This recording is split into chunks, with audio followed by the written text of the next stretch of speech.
Thank you very much, Colin. Ladies and gentlemen, friends, really, Marsha Cattle. I I don't have children. Mara Thompson reminded us of that. But I suspect that I know the emotions that a mother would feel when I watch from 2009. It was first Santia Bradshaw that I met. And then it was Wilfred Abrams and Indar Weir. And it was Sandra Husbands. And it was Peter Phillips. And it was Ian Goodenedgell. It was Arthur Holder. And I saw them give of their best. And I saw them develop and mature as Barbadians who just simply wanted to make a difference. And as would happen, it was not to be that they should get their all. And we came again, and less than 200 votes separated us from government, and as is our wont in this system, we accepted the will of the people, and we went back to the drawing board. And in going back to the drawing board, we found a Colin Jordan, who became the first of the new crop this time.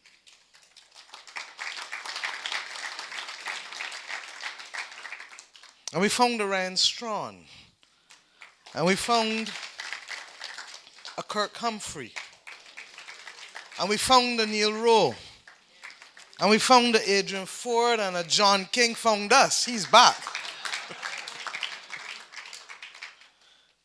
And we found Dr. Sonia Brown. And we found Charles Griffith. And we brought back to electoral politics a Ralph Thorne. And of course, as you heard tonight, we found a Marsha Cattle. So when people say that a person who has not given birth to a child does not appreciate what mothers feel, I am here to say to them that I know what it is to nurture a group of people and to see them mushroom and blossom to be ready for the task at hand. I want to thank those of you who have come out in your numbers tonight, because this country stands, yes, at the crossroads. We know that. But the question that was asked of us tonight, survive or transform, is fundamentally the question that we must face. And over the next few months or weeks or however long it is, that is what we will be speaking to you about. And I thank Marsha for starting that discussion tonight, because, as Varia said, we have found that she asks us sometimes some difficult and uncomfortable questions that young people tend to do of those who like to be a little more comfortable in their perspective on the world. And I thank her and Kirk and the others, Ryan, for that, because that's what we need. And in a very real sense, the Barbados Labour Party of 1994 was so successful that we became a victim of our own success. And that we saw us manage a country so well among the people who were there, who were so competent, that we almost missed a generation and deprived them of the opportunity to serve at the very highest levels until late.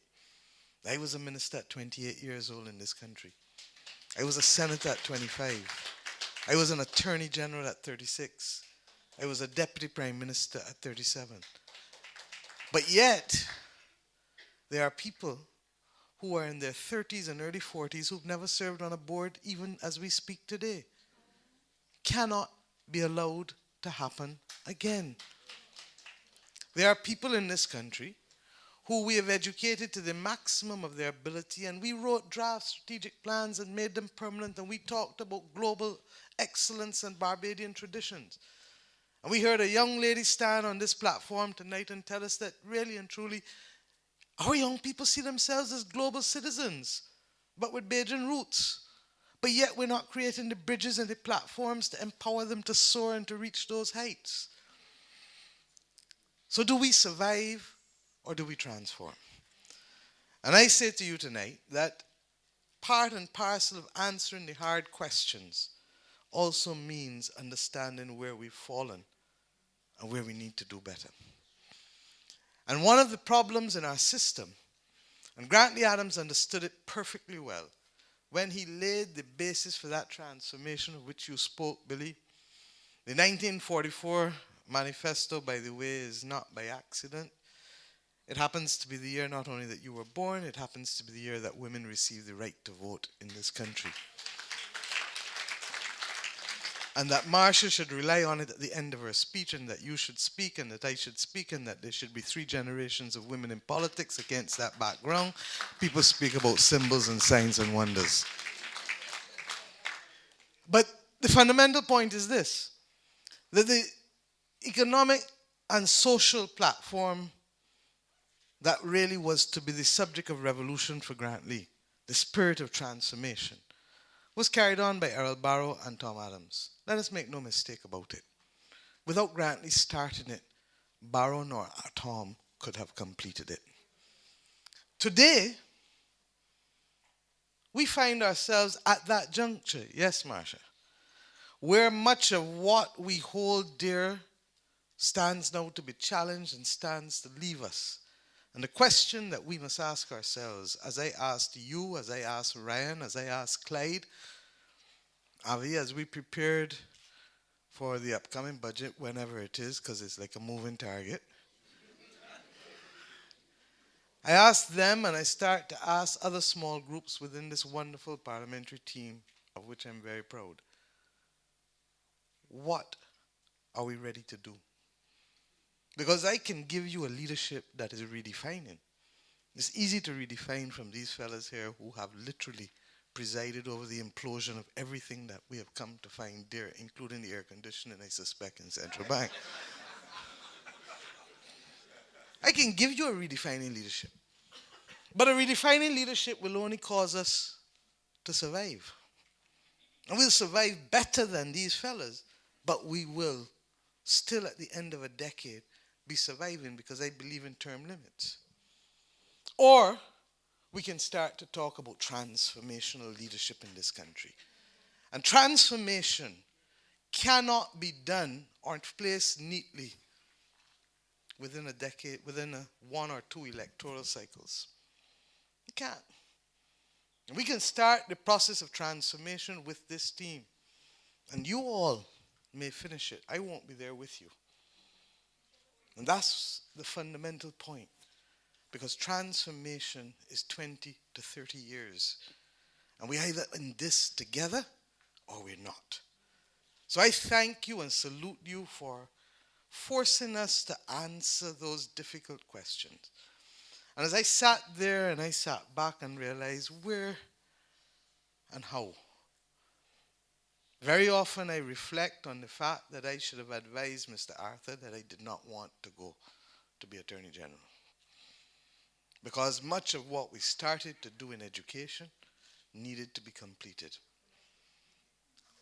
And I say that because there was an unwritten rule, and you heard me talk about Mr. Barr completing Sir Grantley's work. There was an unwritten rule that projects that were started tended to be continued and completed. So when Grantley Adams started the Barbados Development Board that laid the platform for tourism and for manufacturing, Mr. Barr continued. When Grantley Adams built the schools that allowed for people to access free secondary education by building 4 secondary schools, within 1 year, Mr. Barr said, it shall be free. He couldn't say if it shall be free if there were no places to send people to. And that sense of continuity came from a similar and agreed development perspective. And that is why Marsha's speech tonight carries the significance that it carries. That we must settle not in the Barbados Labour Party, but in the country of Barbados, on that development model to which we shall all subscribe, or majority subscribe, for the next 25 to 30 years. If we can achieve that, then, my friends, this crisis would have been worth the pain and the sacrifice. I ask all of us to recognize and don't be giddy by the fact that governments have lost easily in the region, like last night. As I said to the people on East Coast, there is wind in our sail. There is no doubt about that. But the wind in our sail can only move to carry us to shore safely. And until such time as we land upon the shore, not as 30 candidates, but as 30 people representing the dreams and aspirations of a Barbados that is ready to be liberated again, and that understands that revolution, as you said, my dear friend, is the spirit of transformation. And that revolution is what should guide us for the next 25 to 30 years, then we shall not be successful in the mission. For it is not an election we are trying to win, but it is a country we are trying to transform. Thank you.